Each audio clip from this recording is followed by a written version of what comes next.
So in this video, we are going to break down Ryan Reynolds, and he is really known for being really quick and witty within conversations. So the three techniques I want to point out here is 1. Quick pivots, 2. Deliberate misunderstandings, 3. Leverage insanity, and I'll explain to you what they mean. Will called. Okay. Said he was running a little late. Okay. Asked me if I'd jump in for him. Yeah. And I said, anything for you, Will. Yeah. I'm in.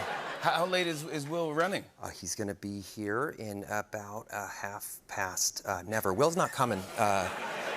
So in this clip, Ryan Reynolds is actually filling in for one of his friends, Will Ferrell, who didn't actually show up and asked him to come in instead. You can see that Ryan's being really witty in this particular circumstance when the host is asking him what time is Will going to come.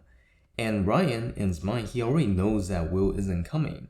But he deliberately misdirects the audience one direction by really looking at his watch and saying like, he is coming about half past, and then on the last second, he says never. Here in about half past never. Will's not coming. So that sense of wittiness comes from that unexpectedness because he pivoted so fast and it led the audience to move in a really brisk pace. Now let's look at another example of this. So a little background, The Shrink Next Door is actually the movie that Will Ferrell is coming to promote, supposedly. But Ryan Reynolds replaced him, and one of the co-stars within Shrink Next Door is Paul Rudd, who is the star in Ant-Man. But let's start the Shrink Next Door. Do you have really any idea what the show is about? Oh yeah, it's like it's a sort of Ant-Man sequel. It's like No. So you can see that here he is using the same technique when the host is asking him, do you have any idea what this movie is about? And he's like, of course, I know what this is about, which is deliberately steering the audience one direction. And at the last second, he makes that quick pivot and talks about a completely irrelevant movie which causes the audience to laugh. If you're looking to apply the same technique for yourself, one of the things that you can do is pick something that's really contrasting so people know that it's actually a joke. An example might be McDonald's. Oh, it's that charity, right? Something that's really different and people can really see that contrast, and that sudden twist, that sudden pivot causes people to think that, oh, there's a lot more wittiness, or this is a lot more fun or more interesting. Hit that like button if you like what you see so far. Now let's move on to our next point, deliberate misunderstanding. never. Will's not coming. Will's not coming at all. Will Ferrell's not here, so but you're here. This is amazing that I'm... Yes, look, I'm uncomfortable with the word hero, Jimmy, but I am here. I didn't call you a hero. I'm just as... The joke here is that the host is saying, it's really amazing that you're here. But he's actually saying that tone in a very more like polite tone. Like, oh yeah, it's really nice that you're here. But Ryan Reynolds deliberately misinterpret that to be someone that is saying it like, wow, it's so amazing you're here, which is like really overwhelming, and he's being taken a little back, and that's why he is taking the position of like, you know, I'm actually not so comfortable that you're coming onto me and saying like I'm a hero or something. Like, this is a little too much compliment. And you can kind of see that this contrast is causing a lot of laughter because people have picked up on this switch in terms of tone. But this deliberate understanding can also occur in a different way. So let's look at this in the next clip. Ryan married beautiful Blake, sexiest man in the world, all those things. And yet... She is the sexiest man in the world. Yeah. You've done well there. That's a good shot right there. Yeah. Look at you. Look at you just. So the joke here is, again, misunderstanding. You can see that the host is trying to list out the accomplishments that Ryan has. Beautiful Blake, that's his wife.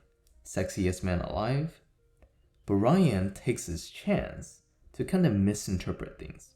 He is saying, or are you saying Blake, my wife, is the sexiest man alive? Which is obviously not true. But everyone got that, and that made a little quick shift into a really quick-witted joke. You can also look to try to apply this to some of your own life. Let's say, for instance, someone at work is giving you a document. You can deliberately misinterpret that as someone that is giving you a gift. Saying like, wow, is this for me? Dude, you really don't have to do this. And that changes the tone a little bit. That little change in tonality inserts that wittiness and playfulness that allows you to have better conversations. Now let's move on to our last point, Leverage insanity. Is Ryan Reynolds... Oh! mean. Like he's If I- Canadian. Look, you punch It's a couple super hundred annoying. orphans and suddenly you're mean. This is what I don't understand. God. Oh, yeah. So in this clip, of course he's not mean, but he's choosing to answer this in a different way.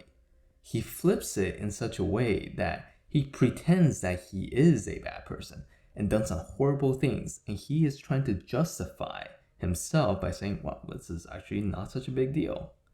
And that creates a lot of laughter because it adds different layers to that answer. So here you really want to go to the extreme so that people know that it's actually a joke. Ryan talks about punching 100 orphans. That's pretty insane in my opinion. So, and obviously did not happen, so people know that it's a joke. Let's see this technique in another example really quickly.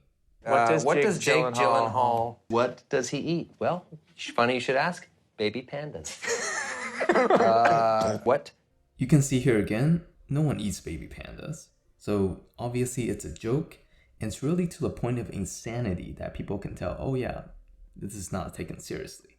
Here, if he had said he had squid for breakfast, like that's kind of believable because it's like it's on the fence because some people do eat squid. People can't really tell if it's a joke. But if you go to the extreme and say that, oh, I have, let's say, 2 iPhones for breakfast, that becomes different because that's obviously not edible. So another side note here is when you're starting to practice these things in the beginning, people might not catch on because they might not associate you with the joke telling type or being quick-witted. But as you start to do this more, people will naturally pick up on it. Don't laugh when you're telling a joke, because if you break, then you pretty much lose the whole entire tension that is required for this to actually be funny and interesting. If you have found this video helpful, you can also check out other videos on my channel, and I will talk to you guys next time.